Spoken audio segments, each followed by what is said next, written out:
Happy training camp day. That's right. The veterans have reported to training camp for the Detroit Lions, and we have officially kicked off the 2024 NFL season. If you haven't caught the Inside the Den from yesterday, it wasn't what we thought it was going to be. It was about Amon-Ra St. Brown being over in Germany. The entire episode took place in Germany. It was pretty cool to see that. A bit disappointed, though, because I was hoping for the draft. The past 2 years, they've done a draft Inside the Den. It doesn't, I would be surprised if we got one unless they drop it. There is a possibility that they drop it before kickoff, but after the preseason. So before the season, but after the preseason, when there's nothing really going on, there is a possibility they drop it then. If they don't drop it then, I don't know when they're going to drop it. But I got a lot of comments in the comment section about Pride of Detroit's pre-training camp edition 53-man roster, and you guys wanted me to react to this, so I shall do that. So this is going to be coming from them. Now, the last time we did a 53-man roster was about a month and a half ago. I think it was either pre or post OTAs. So now we're going to do another one. Not sure how much has changed. I have not looked at this until right now. I like to do this to give you guys a surprise, authentic reaction. So without further ado, let's check out the Pride of Detroit 53-man roster prediction pre-training camp. Here we go.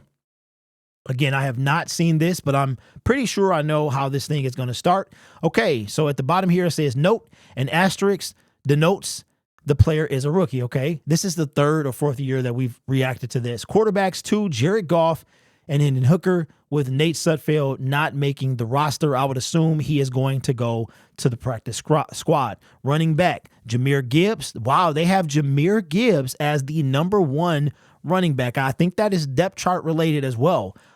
David Montgomery, Craig Reynolds, Sione Vaki is going to be number 4. Zonovan Knight, Jamar Jefferson, and Frank Funk. I actually agree with this. Let's do the, you know what? I don't know if they do the practice squad. So if they don't do the practice squad, then we'll do a practice squad after this is over. I agree with this 100%. I think as far as Jamar, I think Jamar is no longer on this team, whether it's practice squad or not, but I'm getting ahead of myself. All right. So, you know what I do like when they do the count, and I don't see them doing it this time. Wide receiver, this one is interesting. Keeping 5. Amon-Ra St. Brown, Jamison Williams, Antoine Green, Khalif Raymond, Donovan Peoples-Jones rounds out the top 5. Then you have Maurice Alexander, Darius Fountain, Caden Davis, Tom Kennedy, Traquan Smith, Isaiah Williams, and Jalen Calhoun. I agree with this. I think that there could be another wide receiver brought in. I hate 5. I just don't like the number. I would much prefer 6 on the roster. So I think that out of the ones mentioned, out of our wide receivers, and let me ask y'all a question, man. How y'all feeling about this? This ain't vibing. I do agree with Khalif Raymond being above Donovan Peoples-Jones. I just feel like we need that one extra guy. For me, my eyes are on Robert Woods. I expect him to be cut from the Houston Texans. Haven't really heard much about him. I know they reported today as well, I think. So that's going to be something to keep an eye on Robert Woods. But I agree with this assessment. I just think that one player is missing. I think we're going to carry 6 potentially, and that person is not on the roster just yet. All right, tight ends. Sam Laporta, Brock Wright, James Mitchell, Zane Zylstra. So they got us keeping 4. This one is intriguing. Let me tell you why. I think that this guy here is a bubble guy. James Mitchell is bubble. Shane was hurt last season, so that kind of gives him the disadvantage. These two, no doubt, we're not going to match a guy's offer to have him be the number 3 or number 4. Carrying 4 is a little steep to me. Shane's value is on special teams. So I'm going to say that we keep 3 and James Mitchell does not make the roster with Parker Hess, and Sean McKeon is going to be out. So I agree with the depth in this assessment, minus James Mitchell. I don't think he makes the team. So that's going to open up a spot somewhere down the line. Offensive tackle, Taylor Decker, Penei Sewell, Kobe Sorsdahl, Giovanni Manu, Dan Skipper, and Connor Galvin not making the team. Wow. So let me go back up here. Is why I think that I forgot something about it being intriguing. James Mitchell is a draft pick.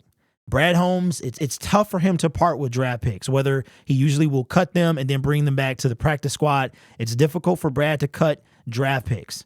He's had a stellar record thus far, but more and more draft picks are going to get cut because our team is getting better. So I think that streak, well, it's officially over with Chase Lucas being on the San Francisco 49ers, but I think the streak really starts to kind of come apart simply because our team is getting better. So that was that. Now, this is tough, man. Of course, we drafted this guy who just got put on the NFI list. Not sure he'll even be ready for the season. Dan Skipper, fan favorite. I agree with this. I think Dan goes to the practice squad. I really do. Dan, I just hope that Dan Skipper is here when we win the Super Bowl. I mean, he deserves to be here when we win the Super Bowl. So I do agree with this assessment. Interior offensive linemen: Frank Ragnow, Kevin Zeitler, Graham Glasgow, Coyote Awusika, Christian Mahogany with Michael Neese. I can't see it with the name. I can't see these guys with the name crossed out. But none of these guys look like they matter anyway. I'm sorry. I'm sorry. All right, defensive end: Aiden Hutchinson, Josh Pascal, Marcus Davenport, John Kaminsky, James Houston. Wow, they have Matthew Betts, Mitchell Agood, Isaac Unku, and Nate Lynn not making the team. So we're taking oh my God. Hey, this, wow. Okay. I'm not, wow. I'm not feeling it. Defensive end. I got to see our defensive tackle. Wow. So they got us cutting Matthew Betts. Maybe we keep 6. We -1. We don't keep 4 tight ends. We keep 3. We can keep, but then we need another. I got us keeping 6 wide receivers. But that means we would need another spot somewhere. Wow. I agree with everything but Matthew. So if they've got James Houston, this is part of Detroit, ladies and gentlemen. So if they have James Houston, I think this is the order of people of like the depth chart, so to speak.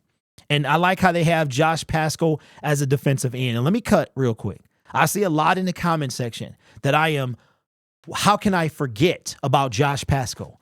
Josh Pascal is forgettable. Can we not act like I don't understand. Do you watch the same team that I watch? The dude cannot stay healthy. When he's out there, he does moderately make an impact. I'm not going to take that away from him. But we're asking for a guy who is going into his 3rd year to stay healthy when he has not. So let's not do this, y'all. Okay? So this is tough. But look at how James Houston, I think, according to Pride of Detroit, this is what I think. I think they think James Houston is bubble. I think he's a bubble. If you are just beating Matthew Betts, that means you're a bubble. So if they only go with 5 and Matthew Betts can beat out James Houston, that means James Houston is not on his team. Okay, so I am going to say, that's tough. Matthew Betts is on. I think they keep 6. Matthew Betts makes the team. I think he makes the team. His motor is just too strong. It mirrors Aiden Hutchinson. Maybe he can be that other edge. I think Matthew Betts makes the team. I think James Houston can make the team as well. We keep 6. Maybe we roll with 5 wide receivers, 3 tight ends. That opens up a 6th spot for a defensive end. Wow, this is much better than I thought. Defensive tackle: Aleem McNeil, DJ Reader, Levi Onwuzurike, Broderick Martin, Mekhi Wingo with Chris Smith, and Kyle, I can't see his last name, getting cut.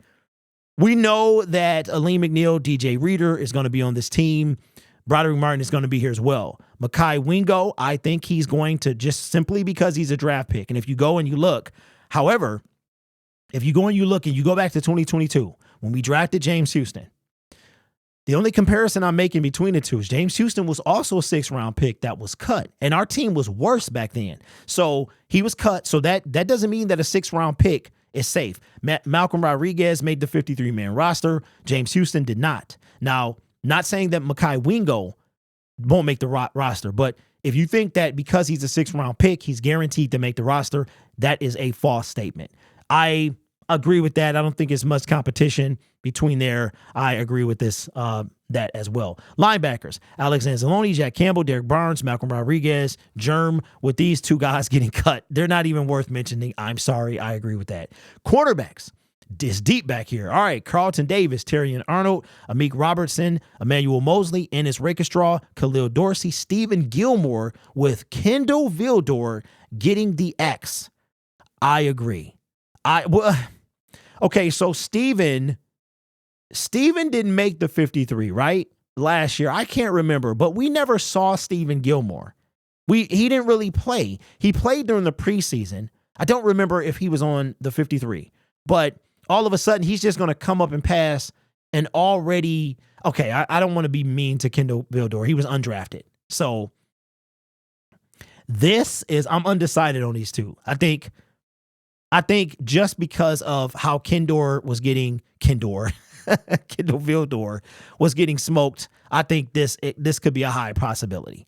All right, safety, Brian Branch, Kirby Joseph, Ife Melifonwu, CJ Moore, with Brandon Joseph, Lauren Strickland, and the last guy getting cut.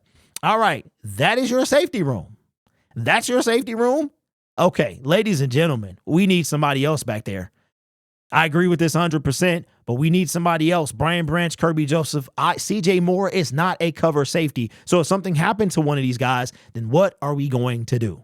So 4 safeties, I agree with this. CJ Moore will be on this team. His specialty, this guy, they brought him back after they cut him a year ago for gambling. You don't bring a guy back that you cut for gambling, which is rare that you bring a dude back and he not makes the team. So we definitely need to bring somebody in there. Specialists, Jack Fox, Michael Badgley, Scott Daly. They have Jake Bates not making the team. That is where I draw the line.